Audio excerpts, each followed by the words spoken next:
Party के सूत्रधार रणनीतिकार श्री प्रशांत किशोर जी हैं, पूर्व सांसद श्री सीताराम यादव जी हैं, हम लोग के जनसुराज के विधान पार्षद के सदस्य श्री अभाग साहब हैं। हमारे दल में अभी जस्ट आए हैं 4 दिन पहले भारतीय जनता पार्टी के दिग्गज नेता पूर्व महामंत्री श्री सुनील शर्मा जी हैं, उनके पीछे श्री एमपी मंडल साहब हैं, सरवर अली जी भी हैं, अबोदुल साहब हैं, श्री विनीता विजय जी हैं, श्री ललन जी हैं। मैं प्रारंभ करूं उसके पहले मैं आपको बताना चाहता हूं कि आज जिस सवाल पर आप लोगों को आमंत्रित किया गया है वह बिहार में एक मिसाल के तौर पर भ्रष्टाचार, व्यभिचार और इतना गड़बड़ी बिहार सरकार को लूटने का जो काम किया गया है, उसी के संबंध में एक ऐसे मंत्री जो आप जानते हैं कि भारतीय जनता पार्टी के प्रदेश अध्यक्ष श्री दिलीप जायसवाल जी पर 2 बार आपके द्वारा संवाद किया गया है, 2 एपिसोड दिया गया है। अब तीसरा जो है भाजपा का जो चाल चरित्र चेहरा है वो भारतीय जनता पार्टी के जो पूर्व प्रदेश अध्यक्ष हैं उनके संबंध में आपको जानकारी दी जाएगी। लेकिन मैं उससे पहले बताना चाहता हूं कि जनसुराज के पास जो अभी सरकार है, सरकार के एक मंत्री का ऐसा भ्रष्टाचार का कहानी है कि भ्रष्टाचार भी शर्म करने लगे।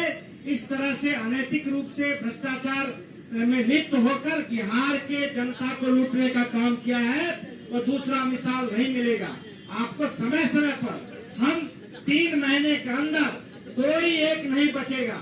उसके अलावा जनसुराज के पास वैसे लगभग 2 दर्जन से ज्यादा जो सीनियर IAS अफसर हैं जिसने बिहार को मंत्री के साथ मिलकर लूटने का काम किया है, उसकी भी सूची है। उतना ही नहीं, उन लोगों ने सिर्फ देश में पैसा का, भ्रष्टाचार का पैसा का इन्वेस्ट नहीं किया है, बल्कि ऑस्ट्रेलिया, दुबई और अमेरिका में भी, उसने USA में भी पैसा का इन्वेस्ट किया है, जिसका प्रमाण जनसुराज के पास आया है। मैं सर्वप्रथम राष्ट्रीय अध्यक्ष जी को देता हूं माइक, वो आपको अपनी बात बताएंगे। धन्यवाद। इस प्रेस कॉन्फ्रेंस में आप सभी लोगों का स्वागत है। मैं फिर से दोहरा दूं कि आने में कुछ विलंब हुआ क्योंकि भीड़ बहुत ज्यादा थी तो लोगों से मिलते हुए देर हो गई। ये जो श्रृंखला चला है हम लोगों का दुराचार को लोगों के सामने लाने का, ये निरंतर चलता रहेगा। ये इसलिए चलता रहेगा कि बिहार के लोग इतने ज्यादा तंग हो गए हैं कि वो अपनी ओर से अब साक्ष्य के साथ यहाँ के मंत्रीगणों का जो कारनामा रहा है उसके बारे में हमें सूचना देते रहते हैं। और जब भी वो सूचना ऐसा लगता है कि वो महत्वपूर्ण है, आपके बीच लाने लायक है, लाने योग्य है, तो हम लाकर देते रहते हैं। बिना समय को जाया किए हुए मैं चाहूंगा कि प्रशांत किशोर जी आप लोगों से मुखातिब हों और आज का जो विषय है उस पर चर्चा करें। धन्यवाद। आप सबका पहले तो यहाँ स्वागत है। मैं माइक की संख्या देख रहा हूँ और ये बताता है कि बिहार में मीडिया की ताकत अभी कितनी है और इसको कोई मैनेज नहीं कर सकता। लोग कोशिश कर रहे हैं कि मीडिया को दबा दिया जाए, अखबारों में विज्ञापन के जरिए खबर को दबाया जा रहा है, लेकिन ये आपके माइक और ये लोगो इस बात के गवाह हैं कि बिहार में मीडिया जीवित है, सशक्त है और किसी का बिका हुआ, किसी के द्वारा खरीदा जा सके ऐसा नहीं है। तो मैं तहे दिल से आप सबका शुक्रिया अदा कर रहा हूँ इस करेज के लिए, इस मिट्टी के प्रति जो आपकी जवाबदेही है। सबसे बढ़कर प्रोफेशन से भी ज्यादा बिहार के लोगों के प्रति जो आपकी सोच है, जो आपकी जवाबदेही है, उस कर्तव्य बोध को लेकर आप यहाँ आए हैं, उसके लिए व्यक्तिगत तौर पर मैं आपका हृदय से आभार व्यक्त कर रहा हूँ। कुछ लोगों ने कि जब दिलीप जायसवाल जी पर 2 किस्त जारी हुआ तो लोगों ने मुझे बताया कि लगता है कि प्रशांत किशोर को दिलीप जायसवाल ने मैनेज कर लिया। कुछ मीडिया साथियों ने यह भी बताया कि सम्राट चौधरी जी अब हमको भाई बता रहे हैं, कुछ नेतागण हमको पढ़ा लिखा ज्ञानी बता रहे हैं, कोई हमको महान बता रहा है। तो भैया सबका धन्यवाद है, हमारे लिए आपने अच्छे शब्द कहे, उसके लिए हम आपके शुक्रगुजार हैं। लेकिन मीडिया के सामने ये स्पष्ट कर रहा हूं कि मैं भाई भतीजावाद नहीं करता हूं, जाति धर्म में मेरा कोई यकीन नहीं है, और चाहे आप हमारे जाति के हैं या हमारे भाई हैं, हमारे मित्र हैं या हमारे रिश्तेदार हैं, अगर आपने गलती किया है तो आपको छोड़ा बख्शा नहीं जाएगा।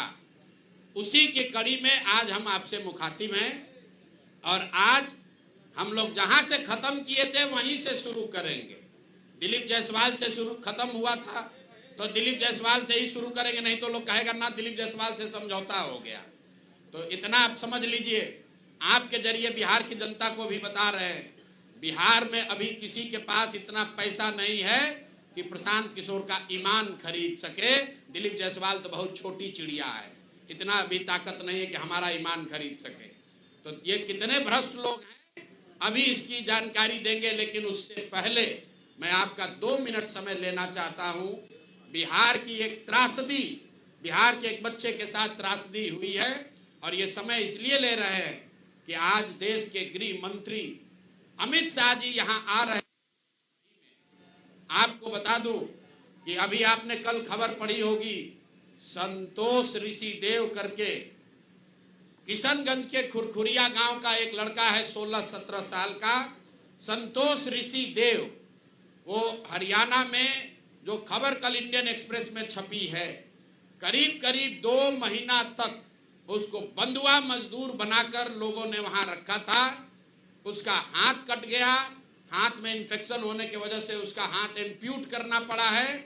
इसकी जानकारी आपको अभी देनी जरूरी है।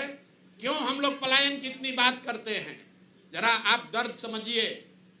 ये लड़का 3 अपने साथियों के साथ यहां से गया दिल्ली। 1 महीने में उनका पैसा खत्म हो गया। रेलवे स्टेशन पर वो लोग वापस आ रहे थे, हरियाणा के किसी व्यक्ति ने उस लड़के को झांसा दिया कि आकर हमारा गाय बैल का काम करोगे तो तुमको 10,000 रुपया महीना देंगे।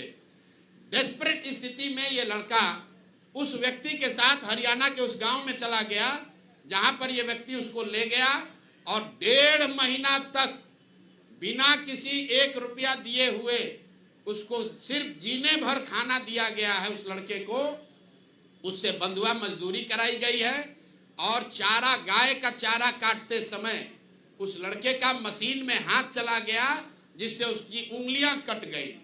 उसका इलाज करने के बजाय, कराने के बजाय, मदद करने के बजाय उसको गंदे कपड़े से उसके हाथ को बांध के वैसे ही खून गिरते हुए उसको गाड़ी में बैठाकर बेहोशी के हालत में उस व्यक्ति ने, उस परिवार ने किसी पहाड़ी के नीचे हरियाणा में छोड़ दिया। ये भला हो वहां पर 2 शिक्षकों का जिन्होंने उस बच्चे को देखा और उसको ले जाकर पुलिस के हवाले किया। आज वो लड़का पीजीआई अंबाला में भर्ती है, उसका हाथ काटना पड़ा है। तो मेरा पहला सवाल अमित शाह जी से है कि आप आ रहे हैं बिहार में, बिहार के लोगों को बड़ी बड़ी बात कहोगे। हरियाणा में भाजपा की सरकार है जिसकी वजह से हरियाणा में जहां पर बिहार के बच्चे के साथ ऐसा कुकृत्य किया गया है, उसका हाथ कट गया। आज वसी पुनौरा धाम से, सीता माता की उस धरती से जरा बताइए कि जिस परिवार ने बिहार के बच्चे को 2 महीना तक बंधुआ मजदूर बनाया, उसका हाथ कट गया है। वो गरीब ऋषिदेव मुसहर समाज का लड़का है, उसको अभी तक सिर्फ 5,000 रुपया कॉम्पनसेशन मिला है। कल रात में हमारे लोग उनके घर गए थे, उनकी मां रो रही थी कि सिर्फ हमको 5,000 रुपया मिला है। उसका लड़के का पिताजी और भाई, उनके पास ट्रेन से अंबाला जाने का पैसा भी नहीं था। और बताइए, ये स्थिति में लोग जी रहे हैं और यहाँ का अफसर, यहाँ के नेता लाखों करोड़ों रुपया का घोटाला कर रहा है। यहाँ का एक गरीब दलित समाज का लड़का 10,000 रुपया के लिए बंधुआ मजदूर बन गया, उसका हाथ काट दिया गया, उस पर कोई संज्ञान नहीं है। और यहाँ नेता बैठ के प्रतिबंधित क्षेत्र बनाया है, उसमें बंगले में बैठ के लूट मचाया है। अब आ जाइए आज के मुद्दे पर। आज हमारा विश्वास है कि अमित शाह इस बात पर जवाब देंगे कि हरियाणा सरकार उस परिवार को, उस व्यक्ति को कब गिरफ्तार करेगी जिसने संतोष ऋषिदेव को बंधुआ मजदूर बनाकर 1.5 महीना तक अपने घर पर रखा था। जबरदस्ती उसका हाथ कट गया उस बच्चे का। वो इतना त्रासदी में लड़का है कि पुलिस बता रही है, वो ये भी नहीं बता पा रहा है कि किस गांव में उसको रखा गया था। उसको बस इतना ही याद है कि हमको पहाड़ियों के बीच किसी गांव में रखा गया था। तो मैं आपके जरिए भाजपा से, खासकर गृह मंत्री अमित शाह जी से अनुरोध कर रहा हूं, हरियाणा में भाजपा की सरकार है, आप लोग बिहार में आकर वोट मांगते हैं, बिहार के किसी बच्चे को के साथ ऐसा विभत्स घटना हुआ है, कृपा करके इसका संज्ञान लीजिए और उस परिवार को, उस दोषी को तुरंत से तुरंत वहां पर गिरफ्तार किया जाना चाहिए और इस बच्चे को सुटेबल कंपनसेशन पहले हरियाणा सरकार को देना चाहिए और बिहार सरकार में भी जो कान में तेल डालकर बैठे हैं, इनको भी उस बच्चे को मदद करनी चाहिए। और आगे मैं उस बच्चे से आपको मिलाऊंगा, अभी उसका ट्रीटमेंट चल रहा है, अगले प्रेस कॉन्फ्रेंस में आपको बताऊंगा। वो लड़का खुद आपको बताएगा कि उसके साथ किस किस तरह की विभत्स घटना घटी है। अब आइए आज के मुद्दे पर। दिलीप जायसवाल जी मेरे भाई, हमने आपको कहा था कि ये कॉलेज कब्जा किए हुए हैं, 25 वर्ष से किए हुए हैं और बिहार के सभी अलग अलग दलों के नेताओं को पैसे के दम पर, कॉलेज में एडमिशन के दम पर और कई तरह का प्रलोभन के दम पर अपना सत्ता बनाए हुए हैं। उनके द्वारा उन पर जो इल्जाम है राजेश शाह के मर्डर का, वो घटना भी आपको विस्तृत बताई गई है, उस पर भी अभी ना उन्होंने कोई जवाब दिया, ना कोई कार्रवाई हुई। भाजपा वालों ने अभी तक कोई कार्रवाई नहीं की। अब आ जाइए हमारे अमंगल काल वाले मंगल पांडे जी का। मंगल पांडे जी को क्यों कह रहे हैं? मंगल पांडे जी और दिलीप जायसवाल दोनों एक दूसरे के भारी मित्र हैं। मित्र कैसे हैं? अब बताइए, 20 में कोविड हुआ, कोविड में जब आप मारे फिर रहे थे, यहाँ के लोगों को दवा नहीं मिला, ऑक्सीजन नहीं मिला, लोगों को दवा, डॉक्टर, अस्पताल का जुगाड़ नहीं हुआ, उस समय के स्वास्थ्य मंत्री उस समय दिल्ली में फ्लैट खरीद रहे थे। फ्लैट किसने और खरीद कैसे रहे थे? दिलीप जायसवाल जी के मदद से। तो फ्लैट का नंबर और नाम नोट कर लीजिए। द्वारका में flat number 001 CGHS limited, plot number 11 sector 6 Dwarka new Delhi में भाई साहब ने अपनी पत्नी के नाम से, उर्मिला पांडे जी के नाम से, इन्होंने 86 लाख रुपया पेपर पर है, 86 लाख रुपए में इन्होंने फ्लैट खरीदा। तो कोई बड़ी बात नहीं है भाई, कोई भी फ्लैट खरीद सकता है। अब बड़ी बात क्या है ये समझिए। इन्होंने जो फ्लैट खरीदा, इसका पैसा कहां से आया? इसका पैसा पहले तो ये जब फ्लैट का रजिस्ट्रेशन हुआ तो फ्लैट के विटनेस हैं हम लोग के माननीय सदस्य, भारतीय जनता पार्टी के अध्यक्ष दिलीप जायसवाल जी। और वहां पर अब ये देखिए, ये चलाते हैं अवैध मेडिकल कॉलेज। और उस समय के स्वास्थ्य मंत्री में मंगल पांडे जी जब फ्लैट खरीदते हैं तो उसके विटनेस हैं दिलीप जायसवाल फोटो के साथ। अभी आपको ये डॉक्यूमेंट जारी करेंगे। अब आप कहिएगा कि भैया दोस्त मित्र हैं, एक ही साथ एक ही पार्टी में है, विटनेस है, तो इसमें क्या गलत हो गया? कोई गलत नहीं है। अब ये समझिए कि 86 लाख रुपया आया कहां से?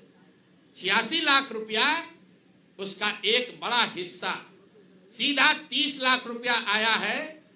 मंगल पांडे जी के पिताजी का नाम है अवधेश पांडे।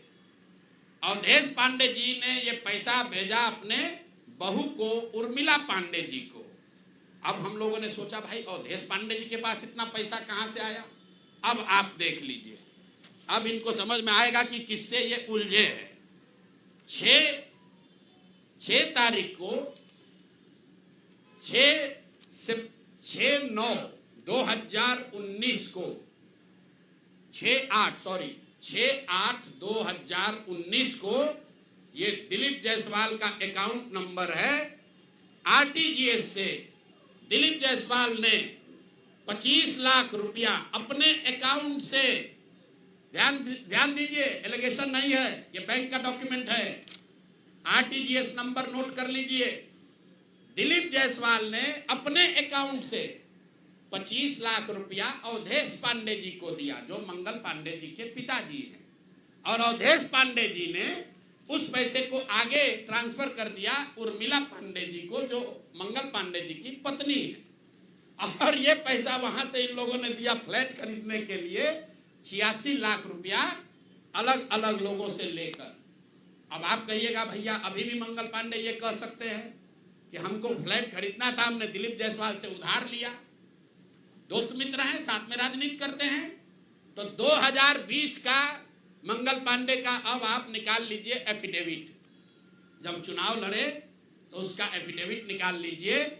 उसमें ये एक कॉलम है कि अगर आपने किसी से लोन लिया है, अनसिक्योर्ड लोन, अगर आपने दोस्त मित्र परिवार किसी से लिया है तो घोषित करना पड़ता है। तो 2020 के मंगल पांडे के एफिडेविट में ऐसी कोई घोषणा नहीं है कि उन्होंने अपने पिताजी से 25 लाख रुपया अपने पत्नी के नाम पर लोन लिया है। तो मेरा दिलीप जायसवाल जी से पहला सवाल है कि अरे भाई, आपके सरकार में, आपके पार्टी में इतना भ्रष्टाचार है कि अपने में भी घूस ले रहे हो। ये मंगल पांडे के लिए हमने कहा कि आदमी कॉटन बैंडेज में भी पैसा लेते हैं, तो लोगों ने कहा ये आदमी को क्या प्रूफ है, अनुमान लगाइए। डॉक्टरों से पैसा ले रहे एक बात है, वेंडर से पैसा ले रहा है एक बात है। अरे अपने दल के नेता को भी नहीं छोड़ रहे। अपने दल के नेता दिलीप जायसवाल से पैसा लिए हैं, हेल्थ मिनिस्टर रहते हुए, और बजाबता हिम्मत देखिए, बैंक से लिया है। आरटीजीएस का डिटेल है, आप डेट नोट कर लीजिए, 6/8/2019 को आरटीजीएस के माध्यम से दिलीप जायसवाल जी के अकाउंट से 25 लाख रुपया मंगल पांडे जी के पिताजी अवधेश पांडे जी को दिया गया, जिस अकाउंट से 10 दिन के बाद पैसा उर्मिला पांडे जी के अकाउंट में गया, और उर्मिला पांडे जी ने उसी अकाउंट के पैसे से आगे जो पेमेंट किया है अपने फ्लैट को खरीदने के लिए, वो सारा डिटेल भी यहां पर आपको उपलब्ध है। कुल 6 ट्रांजैक्शन है, पंजाब नेशनल बैंक के 6 बार ट्रांजैक्शन हुए हैं, जिसमें 86 लाख रुपया गया है। तो ये जो हम लोगों ने देखा, ये 86 लाख रुपया आया कहां से? तो उर्मिला पांडे जी के पास पैसा आया अवधेश पांडे जी के पास से, जो मंगल पांडे जी के पिताजी हैं। और मंगल पांडे जी के पिताजी के पास पैसा कहां से आया? वो पैसा आया दिलीप जायसवाल से। तो अब आप देख लीजिए कि दिलीप जायसवाल और मंगल पांडे कितने जिगरी यार हैं, कितना इनका आपस में दोस्ती है। ये भाई साहब हेल्थ मिनिस्टर हैं, आज दिलीप जायसवाल जी मेडिकल कॉलेज चला रहे हैं। ये हालत है यहाँ पर। अब आप कहिएगा कि इससे कौन सा बड़ा बात है। अब दूसरा इनका सुन लीजिए, मंगल पांडे जी का। इन्होंने ये पैसा लेने के बाद, जैसा कि प्रतीत हो रहा है कि इनको पैसा मिला, उसके बाद 2019 तक ये जो कॉलेज है, medical college, MGM medical college Kishanganj, इसको डिग्री देने का अधिकार नहीं था। ये बीपी मंडल, जो वहां पर बीएन मंडल यूनिवर्सिटी है, उसके जरिए ये लोग डिग्री देते थे। तब सीधा क्विड प्रो को में आ जाइए। पैसा लिए, फ्लैट खरीदने में दिलीप जायसवाल ने मदद की, और बदले में मेडिकल कॉलेज को डीम्ड यूनिवर्सिटी बना दिया गया, ताकि 20 बरस से जिस कॉलेज को डिग्री देने का अधिकार नहीं था, वो बीएन मंडल यूनिवर्सिटी मधेपुरा से के थ्रू डिग्री देता था, वो डायरेक्ट डिग्री देने लगा। ये है हम लोग के भाई साहब, मंगल काल लाने वाले मंगल पांडे का पहला केस। दूसरा सुन लीजिए, 2022 में बिहार सरकार ने, इन पर इतना लंबा है कि आज 2 जारी कर रहे हैं, 2 डोज जारी करेंगे। सुबह शाम डॉक्टर मेडिकल के हैं, स्वास्थ्य मंत्री, तो ओडी से काम नहीं चलेगा, इनको सुबह शाम वाला 2 डोज दिया जाएगा। एक तो पहले जवाब दे कि 25 लाख रुपया दिलीप जायसवाल से लिए हैं कि नहीं आरटीजीएस से। 6 अगस्त 2019 को आरटीजीएस के माध्यम से दिलीप जायसवाल से मंगल पांडे के पिताजी के अकाउंट में पैसा आया है कि नहीं, और जो पैसा आया उस पैसे का इस्तेमाल उन्होंने दिल्ली में द्वारका में फ्लैट खरीदने के लिए किया है कि नहीं। तीसरी बात, जो फ्लैट खरीदा गया उसमें दिलीप जायसवाल विटनेस के तौर पर कैसे है ये बताएं। चौथी बात, अगर आपने ये पैसा उनसे लिया था तो 2020 के अपने इलेक्शन एफिडेविट में इसको क्यों नहीं जारी किया ये बता दीजिए। एक किस्त यहां जारी हो गया, अब शाम का डोज ले लीजिए। ये भाई साहब लोग, बिहार सरकार में फरवरी 2022 में 1000 एम्बुलेंस खरीदने का टेंडर जारी किया गया। 1000 एम्बुलेंस मतलब करीब करीब 200 करोड़ रुपए का टेंडर जारी किया गया। बिड नंबर है GM 2022 B 1943713। ये बिहार सरकार का डॉक्यूमेंट है। 1000 एम्बुलेंस खरीदने की बात की गई, जिसमें यह कहा गया कि 466 एम्बुलेंस टाइप C का होगा और 534 जो है वो एडवांस लाइफ सपोर्ट वाले एम्बुलेंस होंगे। देखिए कि लोगों के स्वास्थ्य के साथ क्या खिलवाड़ हो रहा है। Type C, type D, type B ये जो है गवर्नमेंट ऑफ इंडिया ने स्पेसिफाई किया हुआ है कि एम्बुलेंस की कैटेगरी है कि टाइप B में क्या क्या होना चाहिए, टाइप C में क्या होना चाहिए। ऑल ओवर इंडिया में गवर्नमेंट ने इसको स्टैंडर्डाइज कर दिया है, गवर्नमेंट ऑफ इंडिया ने, ताकि लोग ऊपर नीचे न करें। तो बिहार सरकार ने 2022 में 1000 एम्बुलेंस खरीदने का टेंडर जारी किया। उसमें 466 टाइप C के एम्बुलेंस खरीदे गए, करीब करीब 19.5 लाख रुपए प्रति एम्बुलेंस की दर से। 19,58,257 रुपया एक एम्बुलेंस का दाम है टाइप C का। उसमें सबसे अब यूनिक बात सुनिए, एम्बुलेंस बनाने वाले दो ही यहां पर पूरे देश में जो ओरिजिनल इक्विपमेंट मैन्युफैक्चरर हैं, एक है टाटा मोटर और दूसरा है फोर्स मोटर। सरकार ने उस समय दोनों को अलाउ किया, बिहार सरकार ने ही। उसमें बिड हुआ, एम्बुलेंस जो खरीदा गया है वो खरीदा गया 19,58,257 रुपए में। 2 बरस के बाद अभी 222 और एम्बुलेंस खरीदा गया। 22 अप्रैल 2025 मंगल पांडे जी हैं यहां पर स्वास्थ्य मंत्री, तो इन्होंने 3 ही बरस में 22 से 25 होने में अब एम्बुलेंस का दाम बढ़ के कितना हो गया, 27,47,580 रुपया। मतलब हर एम्बुलेंस पर 7,90,000 रुपया दाम को बढ़ा दिया गया। ये कैसे हुआ, इतना बड़ा करिश्मा। इस बार बिड में टाटा मोटर के सप्लायर्स को हटा दिया गया टेक्निकल ग्राउंड पर। क्यों हटाया गया वो सुन लीजिए, कितना हास्यास्पद है। टाटा मोटर का जो सप्लायर था उसका टेक्निकल ग्राउंड पर बिड इसलिए कैंसिल किया गया क्योंकि सरकार का कहना है कि हम लोग वो एम्बुलेंस चाहते हैं जिसमें सिर्फ पेशेंट वाले विंग में एसी हो, ड्राइवर वाला केबिन में एसी न हो। टाटा मोटर ने कहा कि हम उतने ही पैसे में हम पूरे एम्बुलेंस में एसी देंगे जिसमें ड्राइवर के पास भी एसी होगा और पेशेंट वाले में भी एसी होगा। फोर्स मोटर ने ये कहा, या उनके जो डीलर हैं, कि नहीं, हमारे जो ड्राइवर वाला केबिन है उसमें एसी नहीं है, पेशेंट वाला में एसी है। इसका इस्तेमाल करके टाटा मोटर को बिड से टेक्निकली डिस्क्वालीफाई कर दिया गया।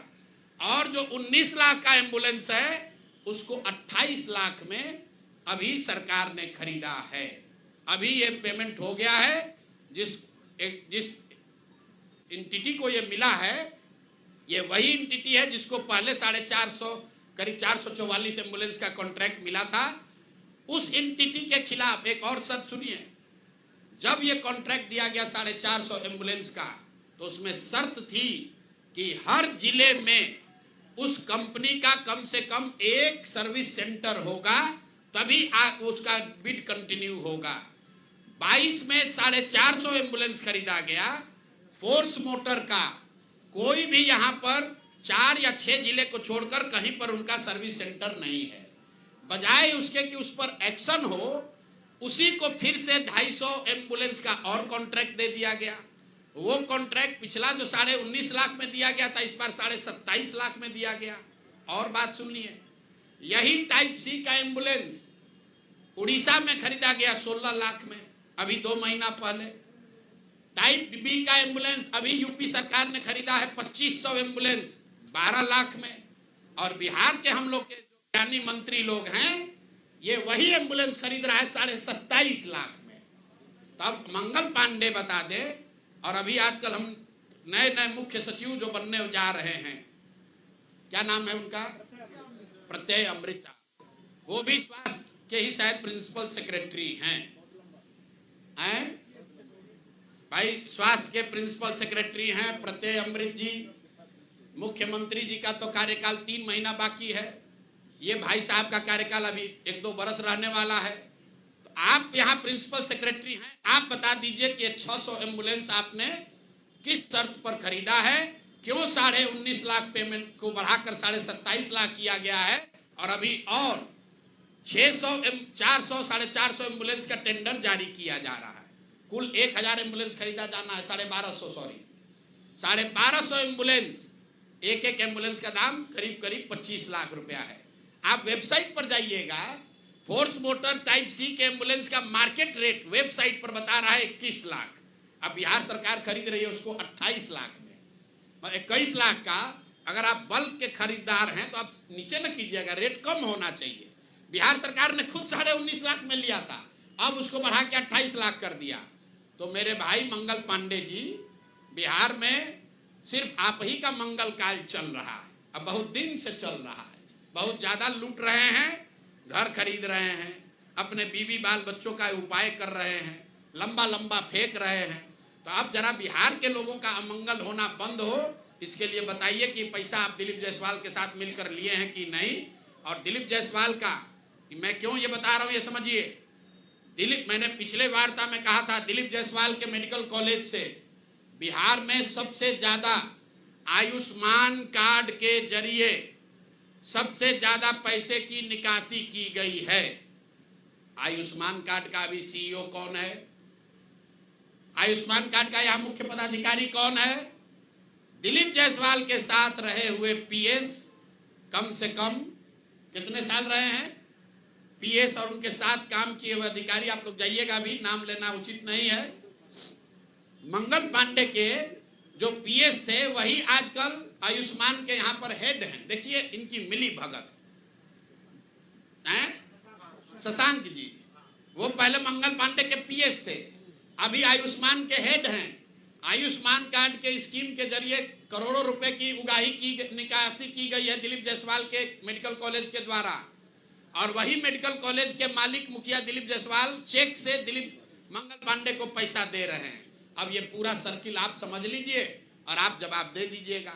एक और बात मुझे कहना है, हम पर कल कुछ उन्होंने टीका टिप्पणी की है, तो यहाँ आरजेडी वाले 2-3 बरस हाथ पांव मारे कि प्रशांत किशोर के खिलाफ कुछ निकाले, तो 2-3 बरस बेचारे खोज खाज के निकाले कि इसका पिताजी का सरनेम है पांडे, इसके अलावा कुछ निकला नहीं। हमारे खिलाफ कुछ नहीं मिला तो कहा कि इनके पिताजी का सरनेम है पांडे, पंडित जी हैं, ऐसा उसका इल्जाम है। उसी तरह भाजपा वाला कहा ना हम लोग तो ज्यादा पढ़े लिखे हैं, हम लोग प्रशांत किशोर को एकदम इनका कच्चा चिट्ठा खोल देंगे। तो कल क्या बताया, एक केस में जो 2018 में जब मुझे जदयू मैंने छोड़ा था, तो मुझ पर दबाव बनाने के लिए नीतीश कुमार की पार्टी ने एक फर्जी यहाँ केस कराया था। केस क्या है ये सुनिए, चोरी का नहीं, डकैती ठेकेदारी का नहीं, केस ये है कि हम बात बिहार की एक जो फेसबुक पेज चलाते हैं, ये हमारा आइडिया नहीं है, किसी दूसरे का, किसी दूसरे लड़के ने पहले इसको सोचा था। अब देखिए ये लोग कहते हैं कि हम बिजनेसमैन हैं, हमारा अगर इन्हीं की बात मान लें, हमारा बिजनेस क्या था, नारा लिखना भी हमारा बिजनेस का हिस्सा था। तो देश भर का नारा लिख रहे हैं हम, और हमारा बात बिहार की लिखने के लिए हम दूसरे का चोरी करके लाए। ये मामला कोर्ट में गया, कोर्ट ने इसको सिरे से खारिज कर दिया। हाई कोर्ट गया, वहां पर भी जजमेंट रिजर्व है, क्वेश होने के लिए कोई इसमें केस नहीं बनता है। केस चोरी का नहीं है, धोखाधड़ी का नहीं है, केस ये है कि जो प्रशांत किशोर बात बिहार की का फेसबुक पेज चला रहे हैं, ये प्रशांत किशोर से पहले किसी दूसरे लड़के ने सोचा था, ऐसा उस लड़के का दावा है। तो भैया अभी डीडी न्यूज भी चला रहा है बात बिहार की, वो भी यही चला रहा है, तो डीडी न्यूज पर भी 2-4 को केस कर दो भाई, वो लोग भी हमारा चोरी किया है। बात बिहार की जन सुराज का प्रशांत किशोर का 2018 से चलने वाला पेज है, जिस पर 21 लाख से ज्यादा लोग जुड़े हुए हैं। हर दिन कम से कम 5 करोड़ लोग उस पेज पर वीडियो, ऑडियो और जन सुराज का देखते हैं कार्यक्रम, और ये कह रहा है कि ये हम चोरी करके लाए। और अंतिम बात कि भाई सरकार आपकी, राज्य में सरकार आपकी, केंद्र में सरकार आपका, अगर हमने ऐसा कोई गलत काम किया है तो जैसे दिलीप जायसवाल हम पर फर्जी केस करने का कोशिश किए, जैसे आपके कार्यकर्ताओं ने हमारे खिलाफ केस किया, जैसे बिहार सरकार ने केस किया है, तुम भी केस कर दो, पुलिस को भेज दो, हमको पकड़ लो, कोई रोक तो रहा नहीं है। अरे भाई हम गलती की, हमको पकड़ लीजिए, दिक्कत क्या है? तो ये मामला अब आपके सामने रख दिए, इसके बाद इनको जवाब देने दीजिए। दिलीप जायसवाल की तरह ये भी कहेंगे यही बात कि भैया ऊपर वाला है, भगवान है। भगवान अगर आपके लिए है तो भगवान हमारे लिए भी है। भगवान अगर आपके हमारे लिए है तो उन गरीब लोगों के लिए भी है जिसका हक मार रहे हो, जिन लोगों को लूट रहे हो उनका भी है। और दिलीप जायसवाल और मंगल पांडे के साथ साथ जो अभी मुख्य सचिव डिजिग्नेट हैं, प्रत्यय अमृत जी को क्लियर करना चाहिए कि उनके स्वास्थ्य विभाग के प्रिंसिपल सेक्रेटरी रहते हुए ये एम्बुलेंस का कॉन्ट्रैक्ट कैसे हुआ? क्यों 12 लाख 13 लाख का एम्बुलेंस आपने 19 लाख में पहले खरीदा, फिर उसी एम्बुलेंस को 27 लाख में खरीद रहे हैं? क्यों खरीद रहे हैं? क्यों टाटा मोटर को आपने डिस्क्वालीफाई किया? क्यों फोर्स मोटर को के ही सप्लायर को ये दिया गया है? इस पर प्रत्यय अमृत जी को भी बोलना चाहिए, इसलिए कि अभी आपको यहाँ मुख्य सचिव बनना है। 2 साल बिहार की जनता का आप पर भरोसा है, आप सबसे बड़े यहाँ के पदाधिकारी होंगे, तो आपको बताना चाहिए कि इसकी सच्चाई क्या है। शायद हम लोग को समझने में कुछ गलती हो रही है, तब प्रेस करके पढ़े लिखे व्यक्ति हैं। कल हम कहीं पढ़ रहे थे कि बहुत पढ़े लिखे व्यक्ति है, हिंदू कॉलेज में पढ़े हैं, पढ़ने में बहुत मेधावी रहे होंगे तभी IAS है। तो भैया हम लोग को अगर पढ़ने समझने में कुछ कमी है, दिक्कत आ रही है, तो प्रत्यय अमृत प्रेस करके बता दे कि उसी एम्बुलेंस को जो अभी 2 साल पहले आपने 19.5 लाख में खरीदा था, उसको अभी 27-28 लाख में क्यों खरीदा है? जिसको आपने कॉन्ट्रैक्ट दिया उसने कॉन्ट्रैक्ट का सारे वायलेशन किए हैं, फिर उसी एजेंसी को काहे दे रहे हो? स्वास्थ्य मंत्री तो हैं ही, लेकिन अधिकारियों को भी ध्यान रखना है। साइन भैया फाइल पर आप ही कर रहे हो, मंत्री नहीं कर रहा है। तो अगर आप पकड़े, पशुपालन घोटाला में लोग पकड़े गए तो नेता तो पकड़े ही गए, अधिकारी भी नापे गए। और बिहार में जो एक धारणा बन गई है कि लालू जी चोर है, भाई ठीक है लालू जी चोर है नहीं है, उसका आपने इल्जाम लगाया, कोर्ट ने उसका संज्ञान लिया, जांच हुआ, जो उनको सजा होनी थी हो गई।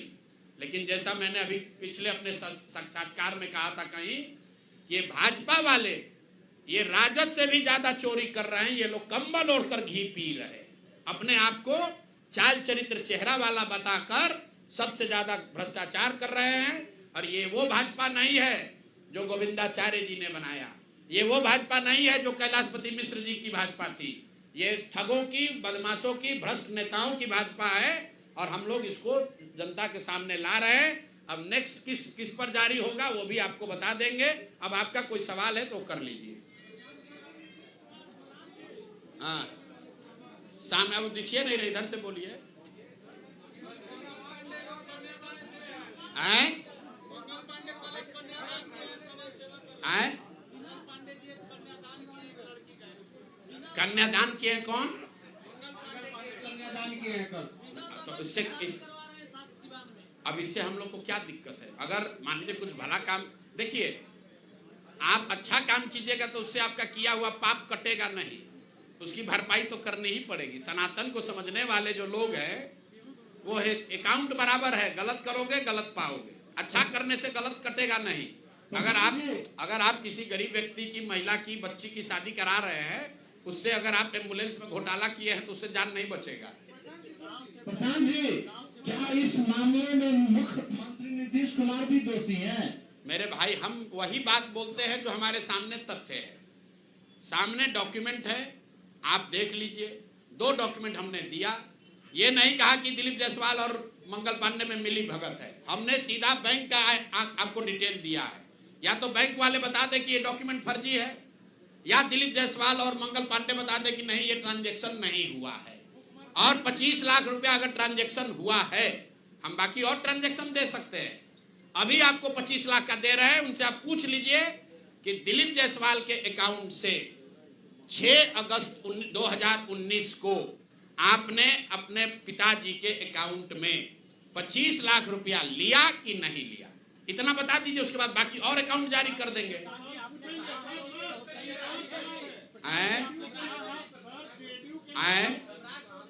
अरे भैया काहे घबरा रहे हो, एक एक करके लो ना। बीमारी है, दवा का डोज 4 को कैलकुल खा लोगे तो बुखार उतरने के बजाय गड़बड़ा जाएगा। एक दिन में 2 ही पैरासीटामोल खाना है।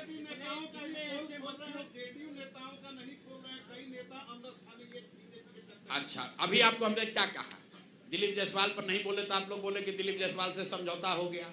मंगल पांडे को छोड़ दिए तो आपने कहा कि तो इन्हीं के जात के हैं इसलिए छोड़ दिया। अरे भैया छोड़ेंगे किसी को नहीं, ना जात को ना भात को, छूटेगा कोई नहीं। गलती अगर आपने किया है तो आप बचिएगा नहीं। बिहार की राजनीति में आपने ये दौर देखा है, माननीय सुशील मोदी जी थे, वो डॉक्यूमेंट वगैरह लेकर प्रेस वार्ता करते थे, इन चीजों को उजागर करते थे। सुशील जी के जाने के बाद कोई नेता यहाँ एक दूसरे पर इल्जाम नहीं लगाता है। सब सोच रहा है तुम भी लूटो हम भी लूटेंगे, ठीक है ना।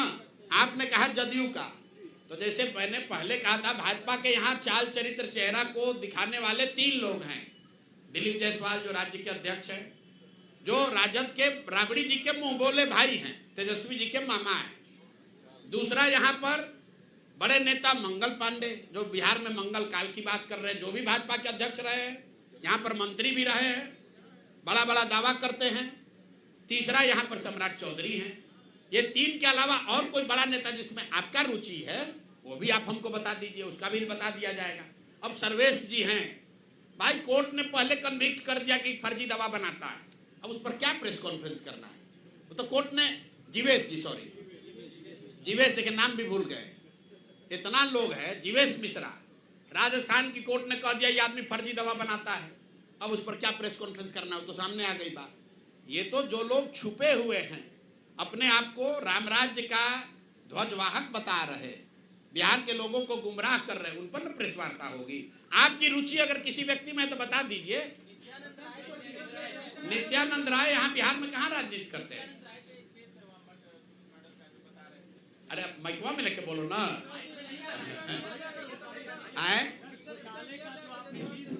मेरे भाई, जन सुराज लीगल फर्म नहीं है, जन सुराज राजनीतिक दल है। राजनीतिक दल के तौर पर तथ्यों के साथ, प्रमाण के साथ हमारा कर्तव्य है हम लोगों का कि हम ये जानकारी जनता के बीच में आपके माध्यम से रखें। जहां तक लोगों को लीगल मदद देने की बात है, जैसे राजेश शाह का मामला है या मेडिकल कॉलेज के अवैध कब्जा का मामला है, उसको लीगली प्रोसेस किया जा रहा है, लेकिन आपको जरिए पहले जनता को बताया तो जाए कि ये लोग कर क्या रहे।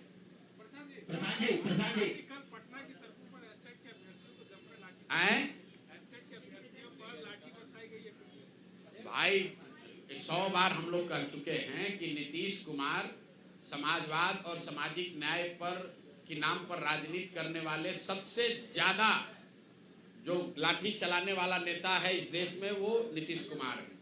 कई लोग हमको कहता है कि भैया आप उनके स्वास्थ्य पर मत बोलिए, बड़ा अब दया आती है, अब बेचारगी हो गई है नीतीश कुमार की। कभी कभी हमको भी लगता है, मेरा बहुत मधुर संबंध रहा है उनसे, कि व्यक्तिगत तौर पर उनको अब हम क्या बोले, शारीरिक मानसिक तौर पर थक गए, लेकिन हर 2-4 दिन पर जो घटनाएं होती हैं वो झकझोर देती है। कल आपने देखा एक नए बच्चे को, 20-22 साल के एक बच्चे को पुलिस वाला वर्दी में जूते से, पैर से, जूता से उसको मार रहा था। आप बताइए, ये मानसिक तौर पर थका हुआ बीमार व्यक्ति नीतीश कुमार अपने बंगले में बैठकर बिहार के युवाओं को, पुलिस को ये अलाउ किया हुआ है कि ये जूता से जाकर मारो, तो इस व्यक्ति के प्रति कोई सिंपैथी होनी चाहिए? नहीं होनी चाहिए।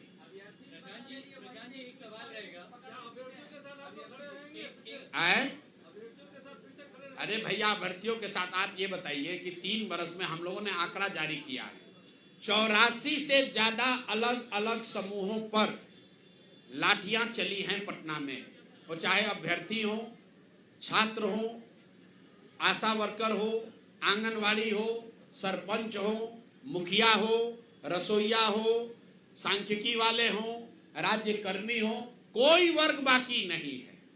हर आदमी लाठी खा के गया। यहां तक कि भाजपा वाले नेताओं को भी दौड़ा दौड़ा के नीतीश कुमार के पुलिस ने मारा। अब फिर भी ये भाजपा वाला इतना डरपोक है कि सत्ता के लालच में, कुर्सी के लालच में, यही सेगरीवाल जी को पीट पीट के यहाँ पर डाक बंगला में लाल कर दिया था, और अभी नीतीश कुमार को भगवान बता रहा है। क्यों? सत्ता का लालच है। प्रसाद जी जो आप आरोप लगा रहे हैं, हम आरोप को नहीं लगा रहे। कौन बोल? प्रसाद जी प्रसाद जी, हाँ हाँ, जो आरोप आप लगा रहे हैं, हमने कहाँ आरोप लगाया? कायदे से ये आरोप तेजस्वी यादव को लगाना चाहिए, क्योंकि विपक्ष के वो नेता है, और तेजस्वी यादव कहते हैं कि दिलीप जायसवाल जो है उनके मामा है। तो क्या शीर्ष नेतृत्व के नेताओं का रिश्ता क्या बताता है कि भाजपा जो है वो आरजेडी की बी टीम है? देखिए, आज जो भाजपा, मैंने पहले आपको कहा, उसका जो भी नेतृत्व है, सम्राट चौधरी कहाँ थे? वो लालू जी राजद से ही तो निकले हुए हैं। कम उम्र में मंत्री बनाना, विधायक बनाना, सम्राट चौधरी को किसने बनाया? यही तो राजद के लोगों ने ही तो बनाया। दिलीप जायसवाल कहाँ की राजनीति करते थे? ये सब राजद की उपज हैं। तो सब एक ही विचारधारा, एक ही तरह का लूट मार करने वाले तो लोग हैं। ये कोई गंगा से थोड़े, गंगोत्री से थोड़े ना निकले हैं, ये सब राजद वाले गंगोत्री से ही निकले हैं। तो जैसे जिसका जैसा उद्गम है वैसा ही उसका स्वभाव है, वही काम करता है। भैया, डॉक्टर सुरक्षित है कि नहीं, इसकी चर्चा हो रही है। चिंता ये होनी चाहिए कि बिहार के 13 करोड़ लोग असुरक्षित हैं। जब कोविड में आपके लोगों को दवा नहीं मिला, पैरासीटामोल, ऑक्सीजन नहीं मिला, तब बिहार के स्वास्थ्य मंत्री करोड़ों रुपए का फ्लैट दिल्ली में खरीद रहे थे, और मदद कौन कर रहा था? दिलीप जायसवाल। तब वो चर्चा का बात है। डॉक्टरों की सुरक्षा होनी चाहिए, वो तो रहेगी।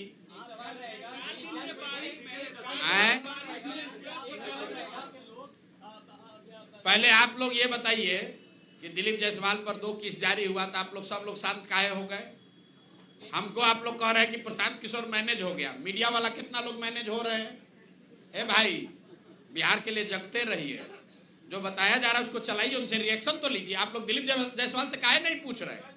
एक एएनआई को बुला के देखिए, एएनआई के एक आदमी को बुला के एक बयान देके उसके बाद से वो आदमी गायब है।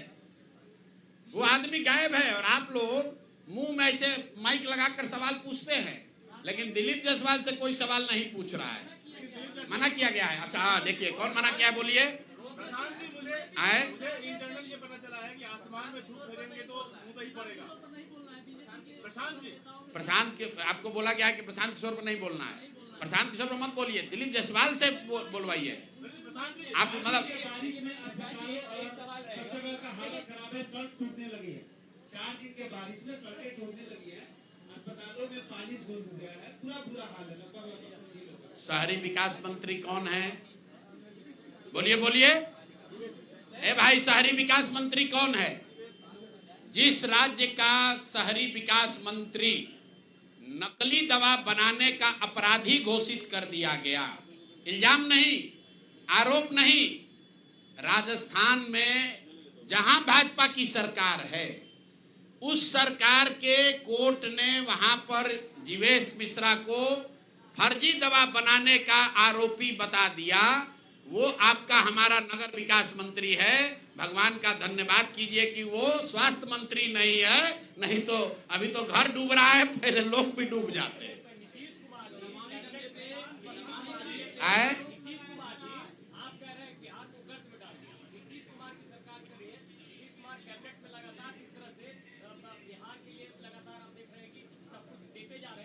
अच्छा ठीक है, देते जा रहे हैं तो भाई हमारी बात मत मानिए। नीति आयोग का वेबसाइट खोल लीजिए। देश का सबसे गरीब राज्य कौन? बिहार। देश का सबसे अशिक्षित राज्य कौन? बिहार। देश में सबसे ज्यादा बेरोजगारी कहाँ? बिहार में। सबसे ज्यादा पलायन कहाँ? बिहार में। सबसे कम किसानों की स्वनिधि राशि किसको कहाँ मिली? बिहार में। मनरेगा का यूटिलाइजेशन सबसे कम कहाँ हुआ? बिहार में। प्रधानमंत्री आवास योजना में सबसे कम घर कहाँ बने? बिहार में। अरे भाई, तुम तो अपनी सरकार की योजना को भी लागू नहीं कर रहे हो। मनरेगा में बिहार सरकार का यूटिलाइजेशन है 39%। अब प्रधानमंत्री आवास योजना में यूपी में बिहार के मुकाबले 10 गुना ज्यादा घर बन गया। किसानों को जो 6,000 रुपया मिलता है, 2,000 रुपया, उसमें पूरे देश में पर कैपिटा बेसिस पर सबसे कम किसानों को बिहार में मिल रहा है पैसा। क्यों? क्योंकि सरकार उसका बैंक और आधार कार्ड भी जमा नहीं करा पा रही है। तो कैबिनेट में क्या फैसला कर रहे हो? कैबिनेट में फैसला ये हो रहा है कि 30 वर्ष में पहली बार लालू का डर दिखाकर अब एनडीए को वोट मिलने वाला नहीं है। जन सुराज की व्यवस्था आ गई। अगर जन सुराज नहीं होता तो कैबिनेट में एक प्रस्ताव पारित होता कि लालू का जंगल राज न लौटे, इसलिए एनडीए को वोट दो। अब तो वो बात चलेगा नहीं। अगर आप कहिएगा लालू का जंगल राज न लौटे तो लोग कहेगा हाँ भाई लालू का जंगल राज न लौटे, लेकिन तुम भी मत लौटो, अब जन सुराज लौटेगा, जन सुराज आएगा। तो अब वो डर से, देखिए इसका डर मैं हमेशा कहता हूं। आप लोग कहते हैं कौन जीतेगा कौन हारेगा, जन सुराज के होने से हम लोग का कोई विधायक नहीं, कोई मंत्री नहीं, हम लोग ना पक्ष में ना विपक्ष में, लेकिन जन सुराज का डर इतना है कि 20 बरस में जो वृद्धों का, दिव्यांगों का, विधवाओं का पेंशन 400 रुपया से बढ़कर 410 नहीं हुआ, वो एक ही बार में 1100 हो गया। कुछ लोग कह रहा है कि तेजस्वी यादव कहने पर हुआ। चलिए मान लीजिए इस बात को, तो जरा तेजस्वी यादव से पूछिए कि भाई जब तुम्हारे माँ बाप थे यहाँ मुख्यमंत्री तब तो वृद्धों को 1 रुपया नहीं मिलता था, और इस 20 बरस में भी 3 बरस आप डिप्टी सीएम थे, उस समय 400 से बढ़ा के 450 काहे नहीं कर दिए? अभी आशा का मानदेय बढ़ गया, रसोईया की सैलरी डबल हो गई। क्यों हो रहा है? क्योंकि ये भय सता रहा है, जनता का डर है। ये जन सुराज का, प्रशांत किशोर का डर नहीं है। ये लोगों को दिख रहा है कि बिहार के लोगों को एक विकल्प मिल गया है। अगर हम काम नहीं करेंगे, बात नहीं सुनेंगे लोगों की, तो जनता हमको हराएगी। और यही तो जन सुराज सिखा रहा है कि अरे भाई नेताओं में ये डर पैदा करो, जन सुराज के नेताओं में भी डर पैदा करो कि अगर काम नहीं करोगे तो जनता तुमको हराएगी। जन सुराज से भी गलत आदमी खड़ा होता है, उसको भी हराइए। हर हालत में जनता के हाथ में ही ताकत है। नेताओं को अकाउंटेबल बनाना है तो आपको काम के आधार पर वोट देना है।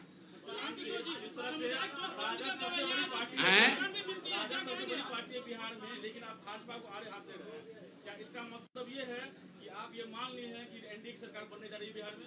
अरे हम तो ये मान लिए हैं कि एनडीए और जन सुराज में मुकाबला है। राजद को मरे हुए आदमी पर कितना बोझ डालिएगा, वो अपने खत्म है दल। भाई वीरेंद्र यादव के बारे में भी अरे भाई, हम भाई वीरेंद्र यादव को हम काहे बोले? जो यहाँ पर सत्ता चला रहा है पहले उसको पकड़े। मान लीजिए भाई वीरेंद्र यादव ने गलती किया तो सत्ता में जो बैठे लोग उसको काहे नहीं अरेस्ट किया? उसको अरेस्ट करना ना चाहिए था। भाई वीरेंद्र ने मान लीजिए कि गाली गलौज किया तो जो सत्ता में बैठा है उसको जाकर अरेस्ट करना चाहिए था।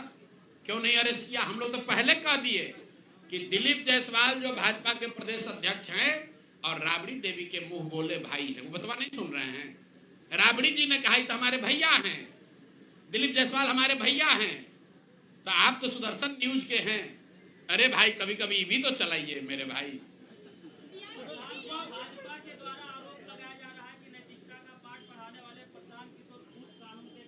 किस में? अभी तो तुम बताए भैया, प्रशांत किशोर पर ने कौन सा चोरी किया, हमने किसको ठेका दिया, कौन बालू शराब माफिया का काम किए, कौन सरकारी पद पर हैं, कोई पदाधिकारी बता दे हमने उसको कभी फोन किया हो, ट्रांसफर पोस्टिंग कराया हो, किसी को ठेका दिलवाया हो, हमारे घर परिवार दूर दूराज का आदमी भी कोई बिजनेस व्यापार करता हो बिहार में तो बता दीजिए। भाई आप ये कह रहे हैं कि बात बिहार की जो आप चलाते हैं, एक डमी लड़का शशांक खड़ा हुआ, कहा कि ये प्रशांत किशोर से पहले ये सोच हमारे दिमाग में आई थी। तो भैया मोदी जी जो भाजपा वाला हमको कह रहा, भाजपा वाला से जरा पूछिए कि मान लीजिए एक बार को कि प्रशांत किशोर चोर है, नैतिक आदमी, इनमें मोरालिटी नहीं है, तो आपके सर्वमान्य नेता मोदी जी ऐसे आदमी को अपने घर में रखकर इनकी मदद ले रहे थे। अरे ये भाजपा के नेताओं को इतना भी नहीं समझ में आ रहा है। जरा पूछिए तो जाकर मोदी जी से कि सर ऐसे आदमी को जो कि नैतिक रूप से गलत है, उसको आप इतना बड़ा देश का नेता हैं, आप प्रशांत किशोर का मदद काहे ले रहे थे? प्रशांत किशोर को साथ में क्यों रखे थे?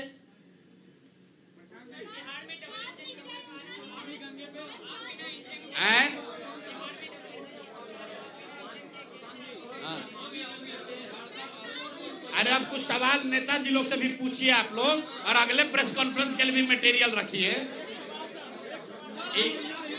आज जिसको जिसको सुनिए, जिसको जिसको